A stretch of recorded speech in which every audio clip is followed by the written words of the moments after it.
যেটা চিকিৎসা একটা বিশাল ব্যয়বহুল হয়ে দাঁড়িয়েছে, সেই ক্ষেত্রে এখানে হোমিওপ্যাথিতে ব্যয়বহুল কিরকম বা ব্যয় খরচ? হ্যাঁ, এখানে তো মানে নিঃশুল্ক, মানে কোনো পয়সা লাগে না, বিনা পয়সা চিকিৎসা। বুঝতেই পারছেন আমাদের সরকারের অবস্থা, সবসময় সব জিনিস তো দিয়ে থাকে, রাখে, সব রকম ট্রিটমেন্ট এখানে হয়। চিন্তা করুন, একটা ছেলে রোড থেকে কেন আসছে, শুধু রোড থেকে না, মেদিনীপুর থেকে এসেছে, এই মা বললেন ঘাটাল থেকে এসেছে, এরকম অনেকে আছে যারা বহু দূর দূরান্ত থেকে আসেন এখানে। এই লাইনটা ভোর 5টা থেকে দিতে হয়। যে রোগীরা রয়েছেন তারা বলছেন এই ডাক্তার মাটির মানুষ, অর্থাৎ এনার ব্যবহার নাম্বার 1। এনার চিকিৎসা রাজ্য এবং ভারতবর্ষের হোমিওপ্যাথি ডিপার্টমেন্টে যে সমস্ত চিকিৎসা গুলি দিচ্ছেন ডাক্তাররা, সেরা চিকিৎসা এখানে পাওয়া যায়। কোথায় পাওয়া যায়? এই রাজ্যের কোথাও পাই কিনা আমাদের জানা নেই, আমাদের কাছে সেই তথ্য কিন্তু এখনো পর্যন্ত আসে না। তাই 24,000 দর্শক রয়েছেন ওয়েস্ট বেঙ্গল টিভি 24,000 দর্শক, এবং এই রাজ্যের লাখ লাখ রোগী এবং তার আত্মীয় পরিজন সবার জন্য আজকের বিশেষ এক গুরুত্বপূর্ণ সাক্ষাৎকার। আমরা থাকবো ঠিক সন্ধ্যে 7টা থেকে রাত 8টার মধ্যে। আপনারা সাক্ষাৎকার দেখে নেবেন। ডক্টর শ্রীমন্ত ভাগবত বীরসিংহ হাসপাতালের হোমিওপ্যাথি বিভাগের যিনি ডাক্তার রয়েছেন, তিনি কিন্তু এই এলাকাবাসী এবং ঘাটাল মহকুমা তথা বীরসিংহের হাজার হাজার মানুষের কাছে তিনি কিন্তু শুধু ডাক্তার নন, তিনি যেন এক ভগবান। তার সাক্ষাৎকার দেখতে হলে অবশ্যই নজর রাখবেন ওয়েস্ট বেঙ্গল টিভি 15-এ ঠিক সন্ধ্যে 7টা থেকে 8টা। এখানে কতদিন আসছেন? আমি 2 বছর ধরে আসছি। মোটামুটি কি দেখছেন? হ্যাঁ, উন্নতি, অনেক উন্নতি। মানে সেখানে জানলেন কি করে?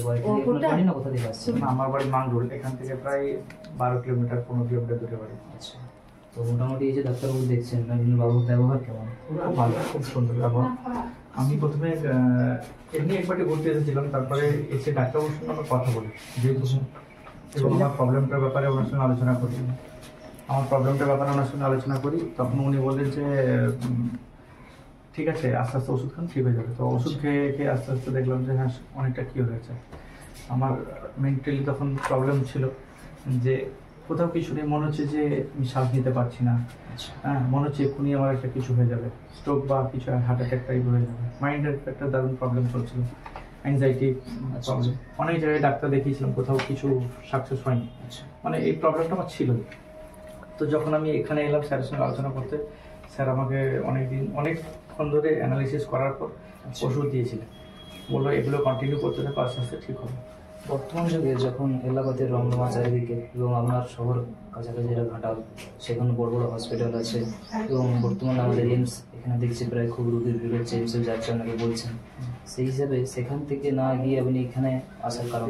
দেখুন, অ্যাকচুয়ালি কে কীরকমভাবে জানি না, আমি জানি যে একমাত্র মূল থেকে নির্মূল করতে হলে হোমিওপ্যাথি, ঠিক আছে?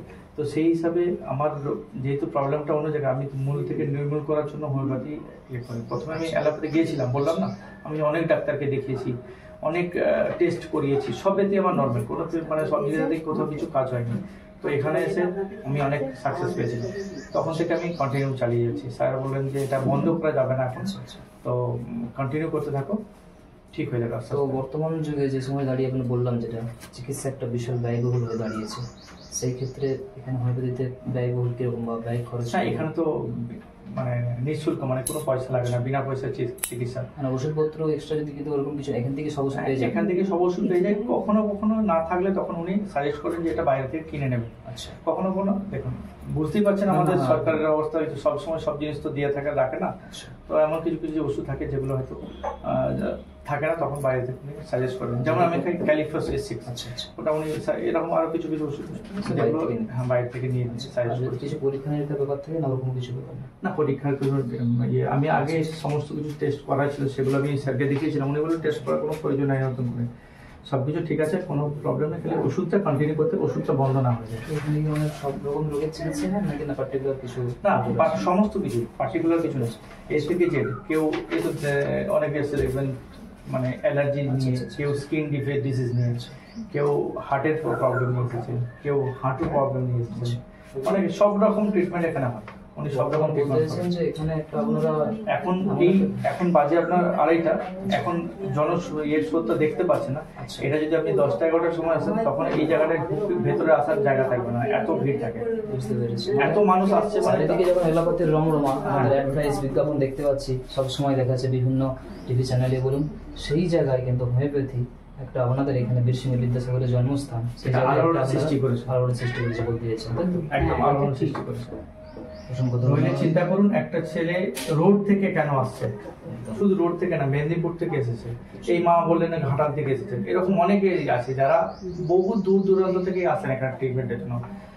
আগে এখানে আমি তো 2 বছর ধরে আসছি, আগে লাইন দিয়ে হয়ে যেত, কিন্তু এখন এই লাইনটা ভোর 5টা থেকে দিতে হয়। আচ্ছা আচ্ছা। মানে কেউ যদি ভাবে আমি প্রথম ডাক্তারবাবুকে দেখাবো, আচ্ছা, এখানে কেন এই যে আয়ুষ বিভাগে যে ডাক্তার বিভাগটা আছেন হোমিওপ্যাথি ডাক্তারবাবু কি উনি একা আছেন না আর অন্যান্য ডাক্তার? না উনি আছেন, আচ্ছা, অন্য কোনো ডাক্তারবাবু আসেন না। আচ্ছা আচ্ছা আচ্ছা।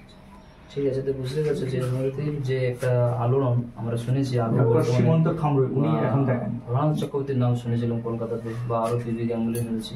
সেই হিসেবে এখন বর্তমান বিজ্ঞাপনের দুনিয়ায় হয়তো হোমিওপ্যাথি মানে সেইভাবে বিজ্ঞাপন দিতে পারে না বলে আলোড়ন হয়তো সৃষ্টি করে না, কিন্তু ডাক্তারের যদি চিকিৎসা ভালো থাকে, তার যদি ব্যবহার ভালো থাকে, সেটা যে কতদূর পর্যন্ত পৌঁছাতে পারে সেটা তার ব্যবহার এবং তার আসল ওষুধেই সেটা বুঝিয়ে দেয়। অসংখ্য ধন্যবাদ, সঙ্গে থাকুন টিভি।